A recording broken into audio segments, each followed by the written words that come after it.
guys, thanks for clicking today's dreaded D-Rose report. Sorry for not being on there the last few days, but nothing really exciting went on. But do have some stuff today. F4W Online reports that Hulk Hogan will probably be staying with TNA. Apparently, TNA offered Hogan more money than WWE did.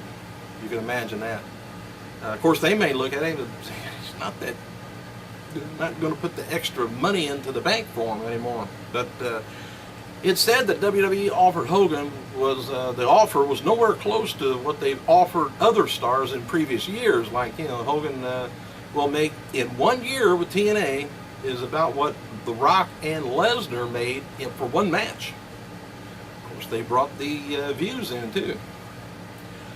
And F4WOnline.com reports that sources indicate that Bray Wyatt, he suffered a calf injury, not a knee injury, as previously reported at Saturday live event in Providence.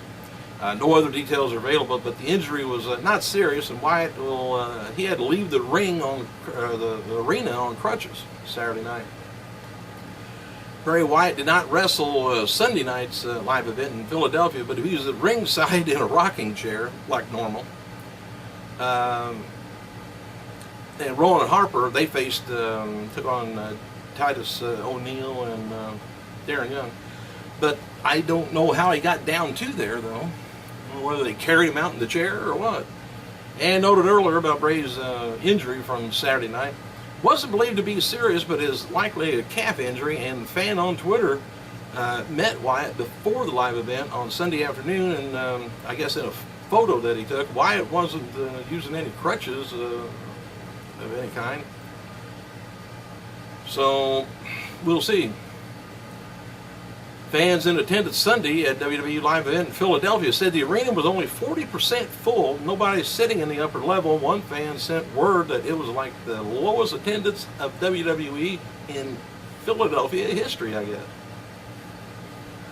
I don't know. You tell me, something wrong?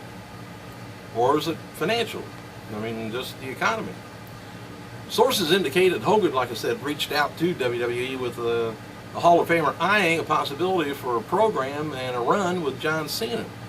Hogan reportedly offered less money by WWE than TNA was willing to give him, because, of course, WWE was going to do like building up to a match. Of course, they'd have to do some appearances, but TNA, they rely a lot more on him.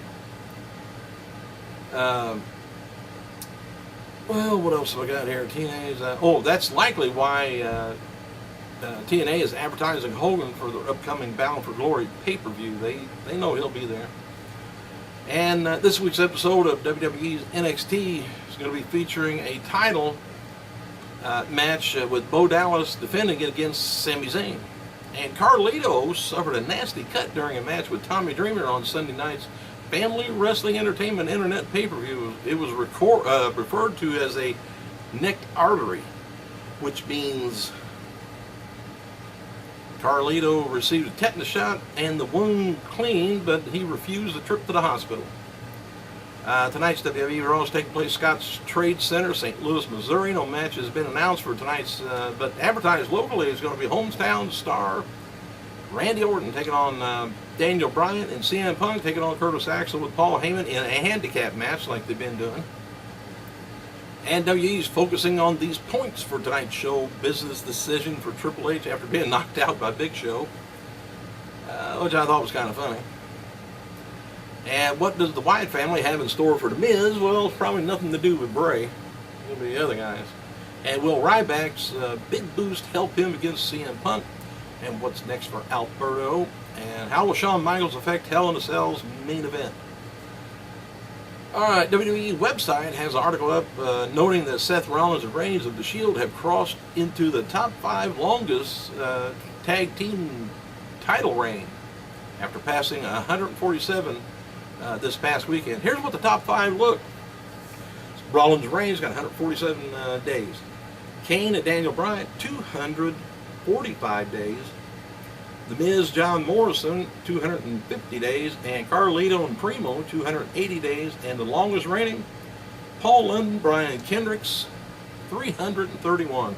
Got a long ways to go.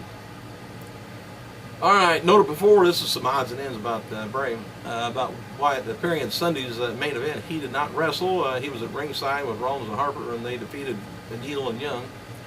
Wyatt actually watched the match from his rocking chair, but it was not at ringside like usual. It was left at the top of the ramp. After Wyatt family's victory, Bray had to lean on Rowan and Harper for assistance as they made their way backstage.